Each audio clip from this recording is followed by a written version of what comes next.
Assalamualaikum warahmatullahi wabarakatuh. Perkenalkan nama saya Andiatma Fauzia, NIM D1B1200004, kelas B, Program Studi Agroteknologi, Fakultas Pertanian, Universitas Haloleo. Nah, di sini saya akan menjelaskan atau menjawab beberapa pertanyaan kuis dari mata kuliah Analisis Jaringan Tanaman, Tanah dan Pupuk. Oke, kita langsung saja pertanyaan pertama. Apa persyaratan data karakter tanah, jaringan tanaman, dan pupuk yang dilaporkan melalui suatu laporan dari laboratorium? Oke, langsung saja bahwa data karakter yang dilaporkan dari suatu kegiatan analisis di lab itu harus minimal bias. Nah, sumber bias tersebut berasal dari lapangan dan juga laboratorium. Perlu kita ketahui bahwasanya implikasi perlu pendekatan meminimalkan bias sejak sampling di lapangan dan analisis di laboratorium. Nah, untuk viabilitas lapangan seperti karakter biologi, fisik, dan kimia tanah, jaringan tanaman, dan pupuk, distribusinya bersifat heterogen dan non-acak. Nah, karakter tersebut memiliki komposisi yang heterogen. Nah, untuk bias di laboratorium itu bersumber dari pengukuran dan preparasi sampel dan penanganan data. Oke, untuk pertanyaan kedua, kita langsung saja. Hal-hal apa saja yang menjadi perhatian serius dalam tahapan penentuan sifat atau konsentrasi analit dalam sampel tanah, jaringan tanaman, dan pupuk? Nah, hal-hal yang menjadi perhatian serius itu adalah penilaian kualitas data. Nah, penilaian tersebut memerlukan tinjauan kontrol kualitas untuk presisi, akurasi, keterwakilan, kelengkapan, dan komparatif.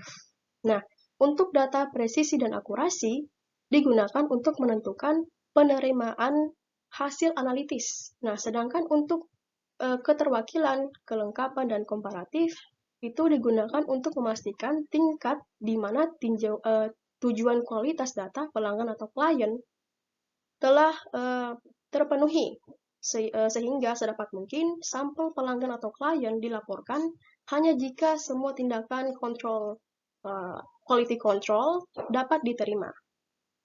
Oke, kita langsung lagi di pertanyaan ketiga. Jelaskan pendekatan atau metode dalam penentuan kadar analit secara kuantitatif. Terdapat 5 metode penentuan kadar analit secara kuantitatif, diantaranya gravimetri. Nah, metode ini merupakan salah satu analisis yang menjelaskan tentang metode yang digunakan untuk penentuan kuantitatif analit berupa padat, cair, atau ion berdasarkan masanya. Nah, metode ini melibatkan perubahan fase analit untuk memisahkannya dalam bentuk murni dari campuran asli dan pengukuran kuantitatif. Nah, yang kedua, titrimetri. Nah, metode ini merupakan metode yang digunakan untuk konversi kimia yang pasti dan lengkap dengan bahan yang akan diukur dengan cara menambahkan reagen sampai seseorang dapat mengenali titik akhir reaksi yang dikenal sebagai titrasi. Nah, yang ketiga, kolometri. Jadi, kolometri ini merupakan metode yang digunakan untuk menentukan konsentrasi unsur kimia atau senyawa kimia dalam larutan dengan bantuan reagen warna. Nah, hal tersebut berlaku untuk senyawa organik dan senyawa anorganik dan dapat digunakan dengan atau tanpa bahan enzimatik. Nah, metode ini biasanya digunakan untuk menentukan konsentrasi analit dengan membandingkan perubahan warna larutan. Kemudian yang keempat, spektrofotometri. Nah, metode ini merupakan suatu teknik standar dan murah untuk mengukur penyerapan cahaya atau jumlah bahan kimia dalam suatu larutan. Metode ini diukur dengan spektrofotometer, yakni sebuah instrumen yang terdiri dari dua instrumen. Yang pertama, spektrometer, yaitu menghasilkan cahaya dengan panjang gelombang, dan fotometer merupakan suatu kegiatan mengukur intensitas cahaya dengan mengukur jumlah cahaya yang melewati sampel. Nah, yang kelima, yang terakhir, spektrofotometri serapan atom atau disingkat dengan ASS.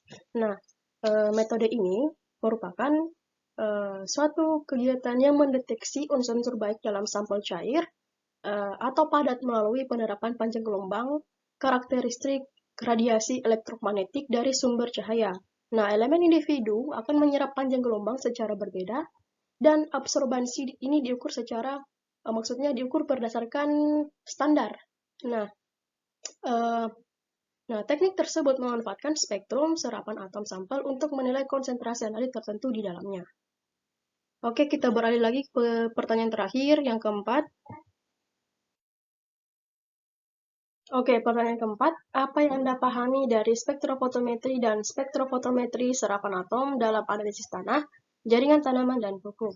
Baiklah, perlu kita ketahui bahwasannya saya tadi sudah menjelaskan di nomor 3, bahwasannya yang saya pahami sendiri juga bahwasannya spektrofotometri merupakan teknik mengukur penyerapan cahaya atau jumlah bahan kimia dalam suatu larutan, sedangkan spektrofotometri serapan atom merupakan suatu metode elemen individu yang akan menyerap panjang gelombang secara berbeda, dan absorbansi ini diukur berdasarkan standar. Mungkin itu saja dari saya.